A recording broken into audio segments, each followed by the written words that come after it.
అమెరికాలో మనోళ్ళ మీద కడుపు ఎందుకు మండిపోయింది?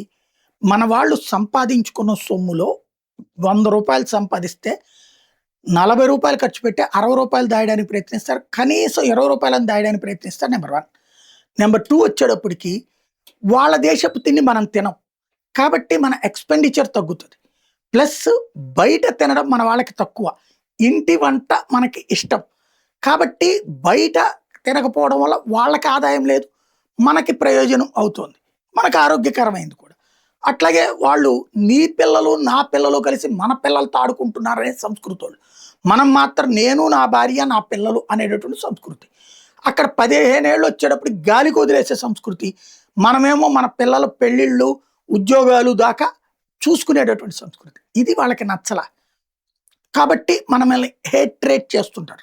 ఇంకొకటి వచ్చేటప్పటికి అమెరికాలో హైయెస్ట్ పెయిడ్ ఎంప్లాయీస్ మనోళ్ళే. ఇప్పుడు ఇదే పరిస్థితి కెనడాలో. కెనడాలో కూడా తెల్ల జాతీయుల కంటే కూడా అధిక జీతాలు పొందుతుంది మనోళ్ళేనట. అధిక ఆస్తులు కలిగి ఉంటుంది మనవాళ్ళేనట. ఇది ఇప్పుడు అక్కడ సోషల్ మీడియా సాక్షిగా కడుపు మంటతో చర్చ ప్రారంభించారు.